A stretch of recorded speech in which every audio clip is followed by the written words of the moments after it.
का जीवन दिखाने जा रही हैं। आइए देखते हैं हम उनके जीवन को। एक राजगृह नाम का नगर था। वहां राजा श्रेणिक राज्य किया करते थे। उनकी पत्नी का नाम रानी धारिणी था। एक बार रानी धारिणी शयन कक्ष में सो रही थी। उसने रात्रि में एक स्वप्न देखा, जैसे एक शेर रानी के मुंह में प्रवेश कर रहा हो। सपना देखकर रानी जाग गई और राजा के पास जाकर कहने लगी, हे स्वामी, आज मैंने रात्रि में एक स्वप्न देखा कि एक शेर मेरे मुंह में प्रवेश कर रहा है। स्वामी, आप मुझे इसका अभिप्राय बताइए और मेरी जिज्ञासा पूर्ण कीजिए, क्योंकि मैं बहुत भयभीत हो रही हूँ। ये आपको इसमें भयभीत होने की कोई आवश्यकता नहीं है। इसका अभिप्राय है कि हमारे घर में बेटे का जन्म होने वाला है। रानी सुनकर बहुत खुश हुई। अपने कक्ष में जाकर रानी सोचने लगी, मुझे इतना सुंदर स्वप्न दिखाई दिया, जिसका सुफल मुझे मिलने वाला है। मुझे पूरी रात सोना नहीं चाहिए।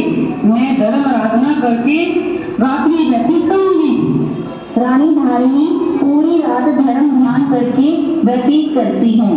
इस प्रकार पूरे 9.25 महीने बाद रानी धारिणी ने एक पुत्र को जन्म दिया। पुत्र का जन्मोत्सव बड़ी धूमधाम से मनाया गया।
अपनी पत्नी रानी धारिणी से कहने लगी, मैं अपने पुत्र का नाम मेघ कुमार रखता हूँ।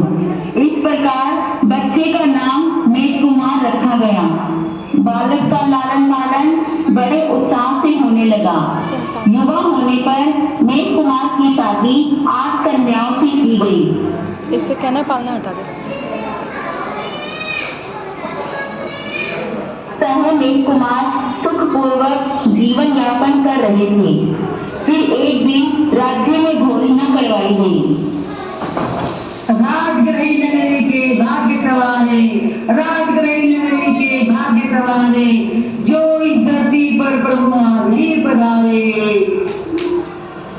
सुनो, राजगृही नगर के तुलसी उद्यान में प्रभु भगवान महावीर पधार चुके हैं।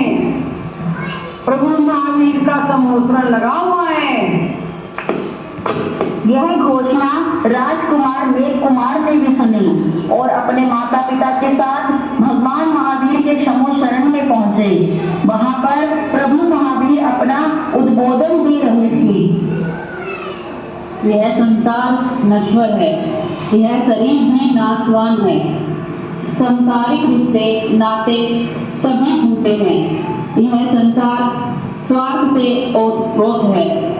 जब तक इंसान का स्वार्थ पूरा नहीं होता तभी तक वह हमारे इर्द गिर्द घूमते हैं। मतलब निकलने के बाद कोई हमारा साथ नहीं देता है। इसलिए हे भव्य जीवों, अपने मनुष्य जीवन को सफल बनाओ, संयम अंगीकार कर अपनी आत्मा का कल्याण करो। यह उद्बोधन सुनकर मेघ कुमार के मन में वैराग्य के बीज अंकुरित होने लगे और राजकुमार मेघ कुमार भगवान महावीर से कहने लगे, प्रभु, मैं आपके चरणों में दीक्षित होना चाहता हूँ।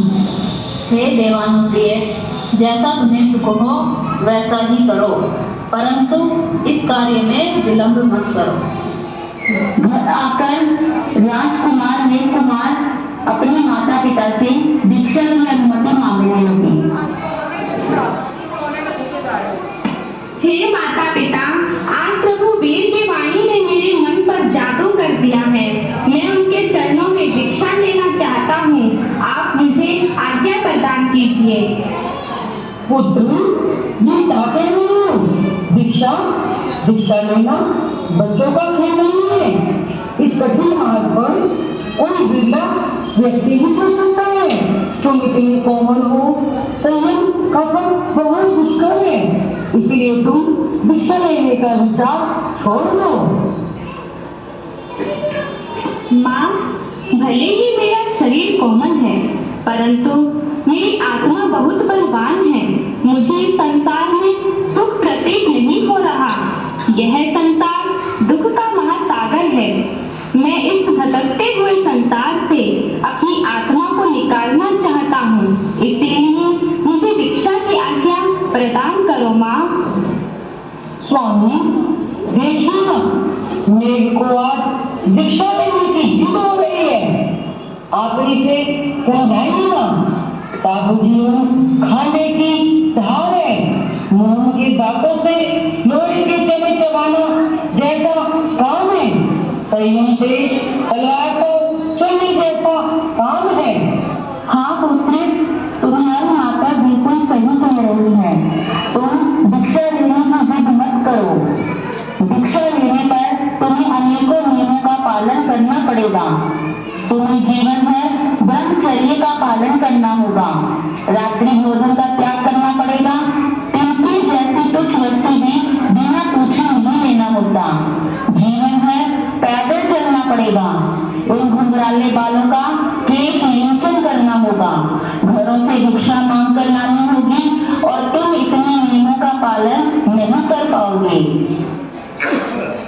ताजी, जिन भोगों की आप बात कर रहे हो, ये भोग विलास मैंने अनंत बार भोगे हैं। इनका परिणाम सुंदर नहीं होता। संसार के सुख क्षणिक हैं। इसीलिए पिताजी, आप मुझे दीक्षा की अनुमति प्रदान करें। मैं अपनी आत्मा का कल्याण करना चाहता हूँ। जब राजकुमार मेघ कुमार नहीं माने तो माता पिता ने मेघ कुमार से कहा, पुत्र, तुम अपनी पत्नियों को देखो, इन सबके साथ रहो, बाद में दीक्षा लेना। आप मुझे छोड़ के क्यों जा रहे हो? अब हम आपको प्रिय नहीं लगते? प्रिय, इस संसार में कोई किसी का नहीं है। ना माता पिता, ना भाई बहन, ना पत्नी, ना पुत्र। मुझे तो बस प्रभु वीर के चरणों में दीक्षा लेनी है। माता पिता को मेघ कुमार को दीक्षा की अनुमति देनी पड़ी। दीक्षा की तैयारी शुरू हो गई। मेघ कुमार प्रभु के चरणों में पहुंचे और ईशान कोण में जाकर उन्होंने पंचमुखी लोच किया। क्या अंगीकार की। इस प्रकार